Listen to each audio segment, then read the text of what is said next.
What's up, everybody? Welcome back to the Morning Breath Podcast. My name is Nick. If it's your first time and you're wondering what Morning Breath is, it's a daily devotion where one of our pastors and a co-host read a chapter of the Bible the night before, come the next day and read it on air with you guys, whether that's on YouTube, Spotify, or the radio. If you want to know more about East Coast or dive in deeper to Morning Breath and get our chapter list or anything like that, you can download our app, the East Coast app, or go to our website at eccc.us. I'm super excited about today's episode. It's not what we normally do, but it's an interview between Pastor Matt Stallbaum and Pastor Judd from Seacoast Church. I'm going to get out of the way. Let's go ahead and jump right in.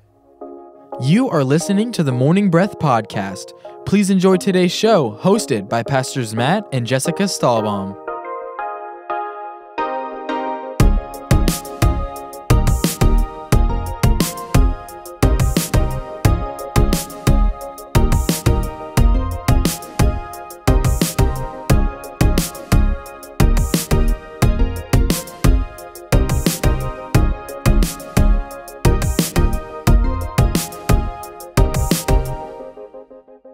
Hey, what's up, East Coast? We're here in Charleston, South Carolina at the Art Conference. I've got a great opportunity to interview Pastor Judd. He is a pastor and a minister, and he's been a counselor for over 40 years. He is one of the main care guys here at Seacoast Church, one of the best churches in America. We love Seacoast Church. Let's talk with Pastor Judd today. Thanks for being here with us. We've been talking a lot about mental health. We've been talking about thinking about what we're thinking about. And just right away, how important is it that we as Christians have a healthy mindset? I'd say I call it the juiciest area of your personal growth. I have this little phrase I like to use, BTFA equals R. I know that's a little weird. BTFA equals R. B is belief, T is think, F feel, A act, R result. In other words, what you believe drives what you think. What you think drives what you feel drives how you act, and all of that together creates the result that you get. So what I found all the years, like you said, 40 years working with individuals, teams, marriages, families, is until your thinking changes, which if you think about this, thinking is really talking to yourself in a sense. Until the way you talk to yourself changes, not much else is going to permanently change. You might have a breakthrough, where you're kind of, I'll never be the same in Jesus' name. But whatever that is probably going to circle back around until you've really dug a little deeper and worked on changing the way you think, which is driven by, what you believe about God, yourself, others. Man, that is so good. As I sit here and listen to you, I think a lot of us feel like maybe we're the only one with a problem, like internally. Yeah. And we're kind of looking at everyone going, well, everyone's doing so good, but me. How common do you find it, this struggle with what we believe, what we think, and how do you see that working out in all the people that you talk to? I mean, honestly, man, I would say everybody deals with something. Like I would say this way, everybody's stuck in some area. And the tricky thing about it is we can be doing great in this area, marriage or finances or whatever, but all of us are stuck somewhere. And stuck just means there's some non-productive, destructive, unhelpful cycle that we keep repeating. And all of us have one. All of us have at least one. And here's the weird thing. It's a gift when you're made aware of it. Like you've heard of a blind spot, right? Oh, yeah. Well, think about what that word means. A blind spot means something that's out in the open, but you're unaware of it. And so one of the gifts life gives us is showing us things about ourselves that need to be worked on, grow, change. And but it's what you do with that from there. And most people don't like admitting they have issues, but they're missing the opportunity. Every issue you have is an opportunity to grow. And if we can just wrap our heads around that, man, life can get so much better. That is so good. One thing we are talking about even today, we're kind of making the point that sometimes you need some help to see certain things. What are some of those reservations and how can we overcome them to just opening ourselves up and maybe even like who are the right people to talk to about maybe some of the things that we have. Yeah. You know, it's interesting, and this is what I love. You know, I was a Christian pastor, and even when I went back to school to get my master's in counseling. And I say that to say that I already had a pretty good spiritual foundation. So I go into these classes at a secular school, and we study the soul and psychology and all that. And what I was blown away by is, this is what I tell people about psychology. Psychology starts wrong because they don't believe in the fallenness of man, and it ends wrong because they don't believe we need a savior. So it starts wrong and ends wrong, but in the middle, they've learned some really, really cool stuff.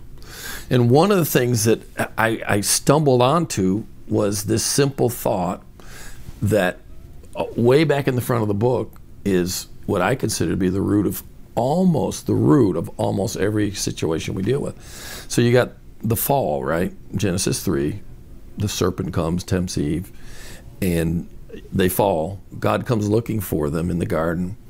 And the first encounter between God and fallen man is, Adam, where are you? And Adam says, I was afraid because I was naked, so I hid. The number one fear, Dr. Phil will tell you this in his first book, the number one fear people have is rejection. Most people say public speaking, but that's a version of rejection. So the number one fear we have is rejection. What is rejection? Rejection is a sense of not being accepted, belonging. So it says, I was afraid, fear, because I was naked. What does that mean? Exposed, fully known. So what's the outcome? I was afraid because I was naked, so I hid.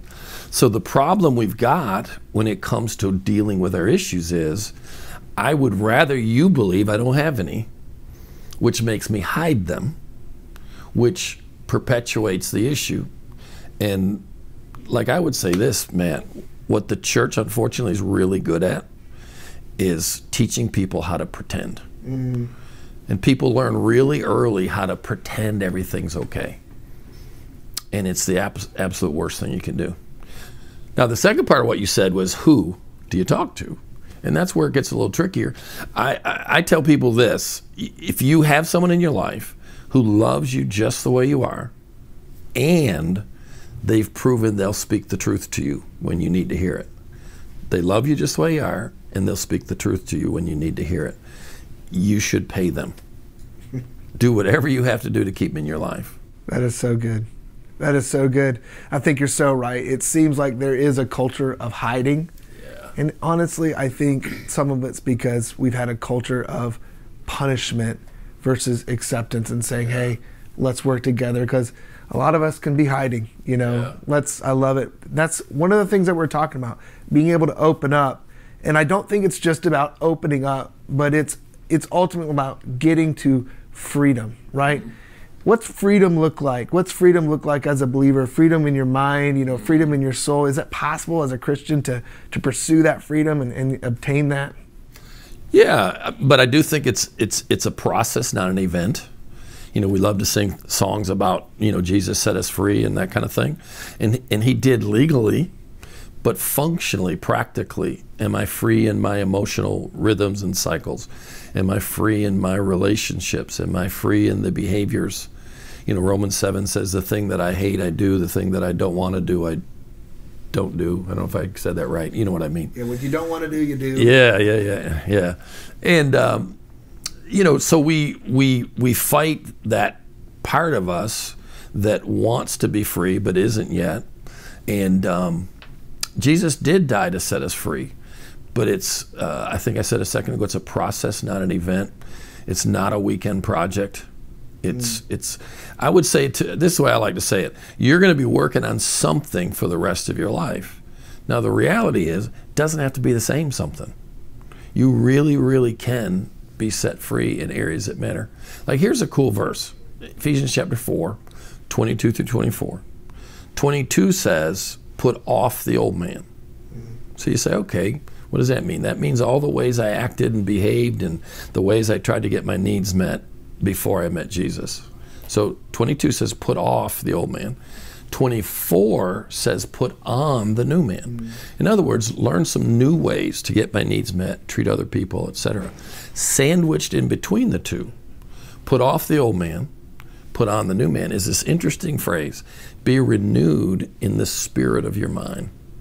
So putting off the old man, being renewed from the inside out in the spirit of your mind, and then put on the new man. And that's, again, not a weekend project. And you're going to need help. You're going to need people around you that help you catch your blind spots.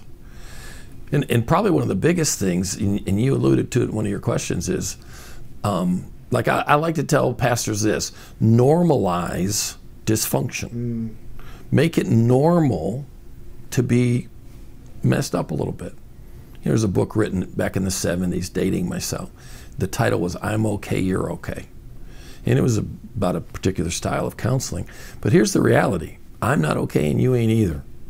But it's okay. I'm a mess, you're a mess. But it's okay. And we can walk together toward greater health, greater wholeness, and give each other grace. I think it's so important, and it might be just for me growing up as a pastor's kid and as a pastor, messing up was not really one of those things that people liked. You know, had to learn how to fail, sometimes just laugh it off and say, hey, I'm normal. Another just thought here, you know, through what everyone's been going through as a culture, we've had the year 2020, which has been unprecedented for really our generation, the last 40 years. Really, we've never seen anything like it. Pandemic, all the public pressure, but then all the private pain as well. Have you seen mental health? Have you seen people really needing this more? It's becoming more to the surface, and maybe what some of the things are you noticing across your conversations with people? I find myself using this thought a lot. Pressure reveals cracks. Pressure reveals cracks. So a lot of what happens in a situation like we've been in is, sure, it can create issues, create problems, create, hurts and wounds and whatever. But I would say more often what it actually does is reveal what's already there. And so I would say that's the biggest thing that I've seen, and the awareness level of, the fact that we need people. Believe it or not, there's been some positive things. Like I work with our campus pastors, and we started where we met every week throughout the whole COVID thing, and it was just awesome. But here's one of the things we found as we were coming back to sort of normal, whatever that means. The stress level went back up, and the stress level went back up because most of the people had achieved or acquired a rhythm with their family that was stronger, healthier than they had before. They were spending more quality time as couples, as kids, etc. And they were scared, if you will, afraid as they re-entered, normal, whatever that is. And they were worried about, can I preserve some of the wins that we've had? So it was kind of a mixed bag. My biggest concern, honestly, Matt, is that the church, capital C, hasn't really thought through what we learned, could have learned, should have learned, and what we should take away from this experience. 100%. The extra pressure of returning back and keeping some of the old ways, I see it immensely. I was reading recently, a psychologist was asked, what do you think the result of all this will be? Do you think humanity will fall apart? And he suggested, no, I think it's going to produce resilience in people. And I just wonder, what the enemy is meant for evil, like, how is God going to work this for our good? What ways do you see people kind of rising up through this season, and Christians on the other side of some of these things? How do you see that kind of working out? My biggest issue going into it, in other words, before it ever happened, was pace and space. The pace we live at and the space between us. Intimacy requires proximity, vulnerability. And I would say that I had major concerns about the pace most of us live at. Our devices keep us engaged all the time, we get snippets of information, we get snippets of conversation. I don't know if you'd agree with this, Matt, but I find that the ability to have a really deep, connecting conversation is almost becoming a lost art. Oh, I see it. Yeah. Like one, I remember, this is probably 10, 15 years ago, I was working with this leader up in Indiana, young guy, 30-ish, a little full of himself, talented guy. And I'd been up there a couple of times, so I had the relationship where I could say this. And we're sitting about like you and I are talking. And I finally I was just done with it. And I stopped him and I said, hey, I said his name. I said, you mind if I say something a little personal? And he said, no, go ahead. I said, do you realize I never feel like I have your attention? Never. I never feel like I have your full attention. I have it for about 3 to 7 minutes, and then I can see it in your eye. You're spinning plates back here. Now, what's that got to do with your question?